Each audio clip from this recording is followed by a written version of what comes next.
Hello, listeners, and welcome back to Everyday Health Stories, the podcast where we explore the fascinating world of medical science through the power of storytelling.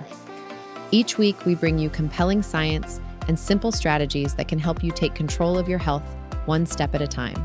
If this is your first time joining us, hit pause for a moment and click on follow or subscribe, depending on where you're listening. That way, you'll get notified of new episodes, gain access to exclusive content, and join a community that's making positive changes, one story at a time.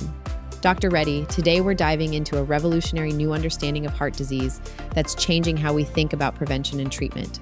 That's right. We're talking about the concept of plaque begets plaque in atherosclerosis, the buildup of fatty deposits in our arteries that can lead to heart attacks and strokes. Heart disease remains the leading cause of death worldwide, and atherosclerosis is at the root of most cardiovascular events. What's fascinating is how our understanding of this process is evolving in ways that could completely change our approach to prevention. Absolutely, and I have a powerful real-life story to share with you today.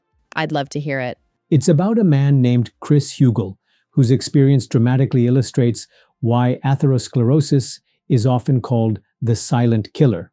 Chris was an active 60-year-old who considered himself perfectly healthy. He had no symptoms of heart problems, no warning signs at all. So what happened to Chris? Chris was celebrating his 60th birthday by going surfing on the New South Wales Central Coast in Australia. He had followed the waves well down the beach, away from his friend, when suddenly his surfboard struck him on the head and shoulder, knocking him unconscious. That sounds terrifying. It was. When Chris woke up underwater, he experienced a pain in his chest that he described as hitting him like a freight train. He was having a heart attack right there in the ocean. While he was already unconscious from the surfboard hit? Yes, it was a perfect storm of events. Chris was tossed around by the waves as he struggled to make it back to shore, blacking out repeatedly. It took him 15 excruciating minutes to reach the beach, and then he literally crawled toward the surf lifesavers for help. Did he realize what was happening to him? He later said he thought he was dying, and he was right. The next day in the hospital, he watched in horror as his heart monitor flatlined. The regular beeping turned to one continuous sound, and the peaks and troughs on his monitor became a straight line. The world went silent, and the last thing he remembers thinking was, "This is it." But clearly he survived to tell the tale. Yes, thankfully he did. But what's so striking about Chris's story is that he had no idea he was at risk. He thought he was fit and healthy, yet all along he had atherosclerosis silently developing in his arteries. This really highlights how this condition can progress without symptoms until something catastrophic happens. Precisely. And this brings us to the cutting-edge research on how atherosclerosis develops. The traditional view has focused heavily on cholesterol levels and inflammation, which are certainly important. But new research is revealing something fascinating: the concept that plaque begets plaque. What exactly does that mean, Dr. Reddy? It means that once plaque starts to form in your arteries, it doesn't just sit there quietly. It actually changes how blood flows through those vessels. The plaque creates bumps and narrow spots that cause the blood to swirl and become uneven, sort of like how rocks in a stream make the water churn. This disturbed flow makes it easier for even more plaque to build up in those same areas. That's why we say, plaque begets plaque. One small area of buildup can set the stage for much more to come. So it's like plaque creates a snowball effect? That's a good analogy. A groundbreaking study published in the Journal of the American College of Cardiology Advances earlier this year by Dr. Alejandro Soto-Mota and colleagues demonstrated this phenomenon. They found that the presence of existing plaque was a stronger predictor of future plaque development than traditional risk factors like LDL cholesterol levels. That's surprising. We've been so focused on cholesterol numbers for decades. Yes, and cholesterol is still important, don't get me wrong, but this research suggests that once plaque formation begins, the physical presence of that plaque becomes a major driver of disease progression, somewhat independent of ongoing cholesterol levels. So how does this change our approach to prevention and treatment? It suggests several important shifts. First, it emphasizes the importance of preventing that first plaque formation. Second, it highlights the value of advanced imaging to detect plaque early, before symptoms develop. And third, it suggests that treatments targeting the physical properties of existing plaque might be just as important as lowering cholesterol.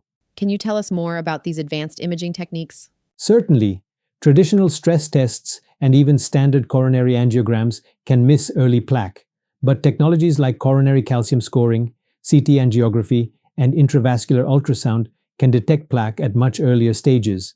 For instance, a coronary calcium score can identify calcified plaque years or even decades before symptoms appear. Would these tests have helped someone like Chris? Potentially, yes. If Chris had undergone a coronary calcium scan, it likely would have revealed the buildup in his arteries, even though he felt fine. This could have led to earlier intervention with medications, lifestyle changes, or even procedures to stabilize the plaque. So what happened to Chris after his heart attack? His recovery was challenging. He went through 2 years of intense physical and emotional healing. He had to give up work, surfing, and even basic outdoor activities for a time. His heart was damaged and would beat irregularly, occasionally stopping altogether.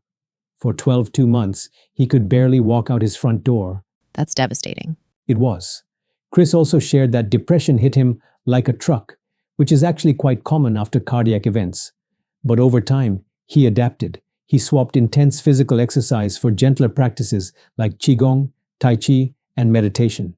He eventually returned to surfing, though he's much more cautious now and avoids the big waves. Has he found any silver linings in this experience? He has. Chris discovered a new passion for surf photography and has had his work shown in galleries.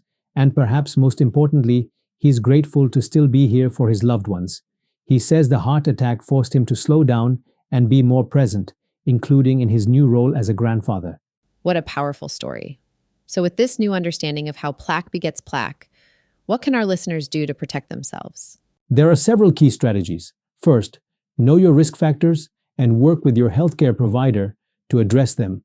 Things like high blood pressure, diabetes, smoking, and yes, elevated cholesterol. Second, consider appropriate screening based on your risk profile. For many adults over 40 with risk factors, a coronary calcium scan might be warranted. What about lifestyle approaches? Absolutely crucial. Regular physical activity, a Mediterranean or plant-forward eating pattern, stress management, and good sleep all help reduce inflammation and protect arterial health.